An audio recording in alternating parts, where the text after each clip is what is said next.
Hi everybody, welcome to Stalking the Wild Auto Harp, where today I am going to be talking to you about beginning melody playing, and we'll be looking at a song together and looking at the spaces between the notes and how to find those on our auto harps. I wanted to talk to you about this tune, Row, Row, Row Your Boat.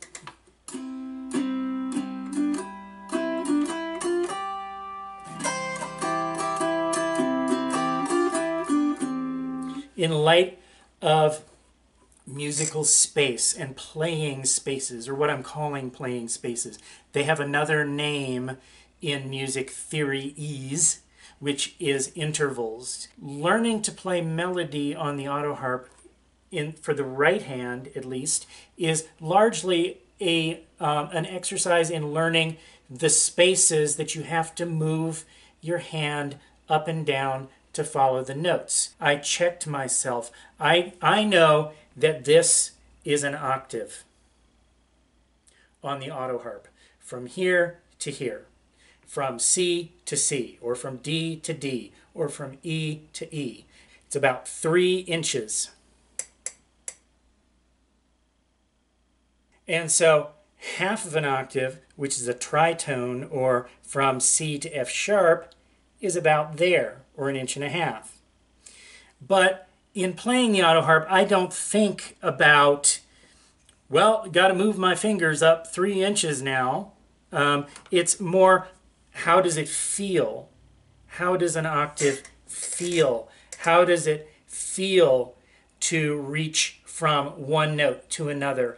And when the melody is going up and down the scale using the next step up, the next step up, the next step up, that's not a big jump like an octave. That's just like 1/4 of an inch.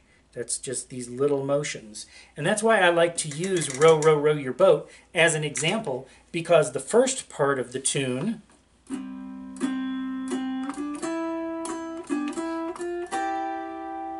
moves by step.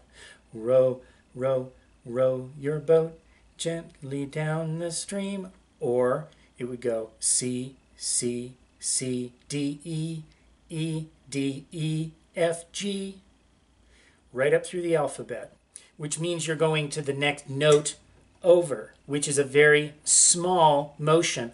Watch my hand do it again.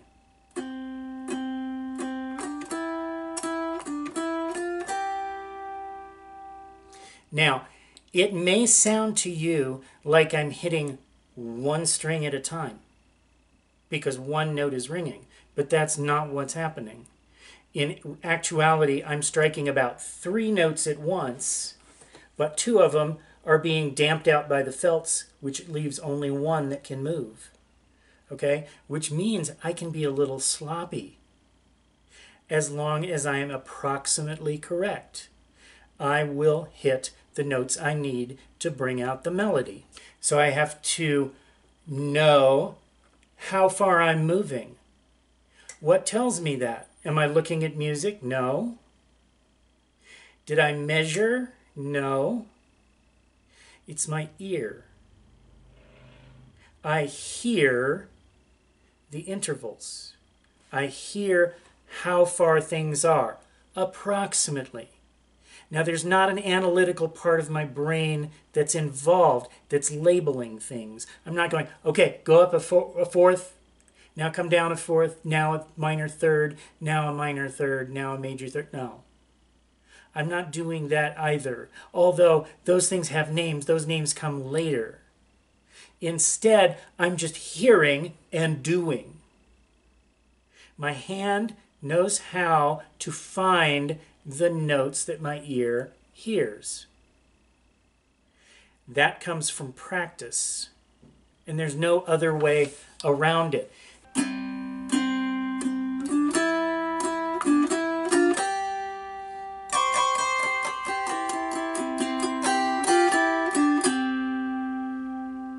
Now notice that the first part of the tune, all the way through Gently Down the Stream, is moving up and down the ladder 1 note at a time. The first three notes are all the same note. C, C, C, and then it goes D, E, and then E repeats. E, D, E, F, G. Row, row, row your boat gently down the stream. Now it has to jump a space.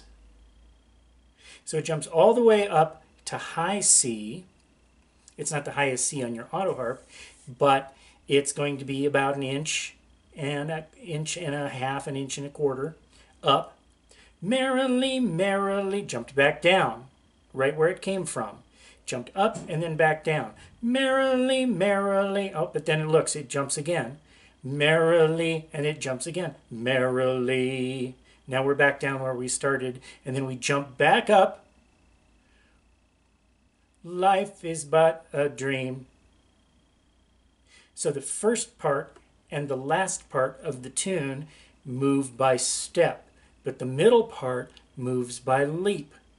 Now, one thing that I teach in talking about melody playing is that when you move by step, you have to toggle with your left hand. In other words, it's going to involve going to another chord, and you end up making sort of a walking motion as you rock back and forth between 2 or maybe 3 chord bars. Watch my left hand while I do this.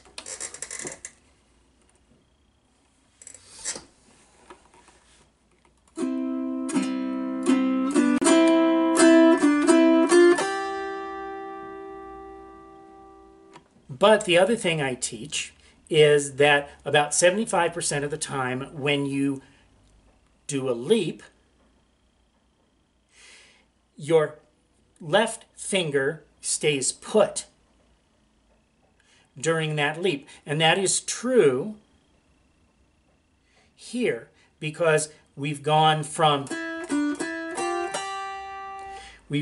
from C, we've leapt from the G note to the C note. Gently down the stream, G, and then up to C, merrily. Your left hand stays put on the C button. Merrily, merrily, merrily, merrily. Those are all leaps, and your left finger stays put during those leaps. And then, look, it goes back to steps. It leaps up again, so you stay put, and then it steps down. Life is but a dream. So, watch my hand play the whole thing.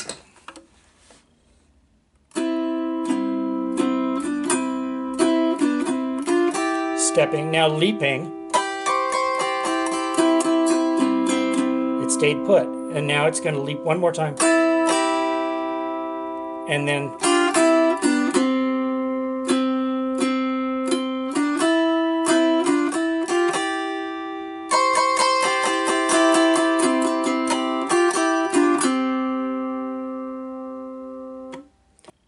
when the melody leaps, 75% of the time, your left finger will stay put. But not always. It just depends on the note that it's leaping to. And most of the time, it seems like melody wants to leap to another note within the same chord. It's not a hard law. It's more of a theory or a notion that I've noticed. And so I share it with you so that it might make your melody playing easier.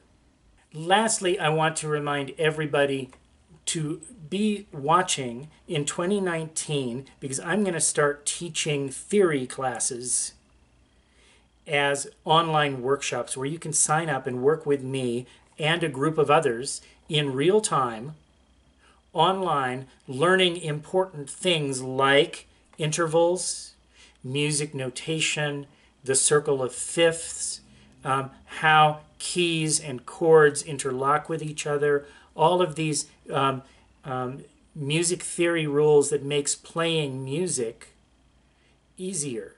It's not specific auto harp stuff, it's music stuff. And I'll be teaching those things online starting in about February of 2019, so you can watch for announcements for that. I'll try to put them on here on YouTube and on my website and Facebook, etc., etc. So stick around and watch for that. Thanks for watching Stalking the Wild Auto Harp. Thanks for subscribing. Thanks for being a patron. And we'll take you out now with some row, row, row your boat, because life is but a dream.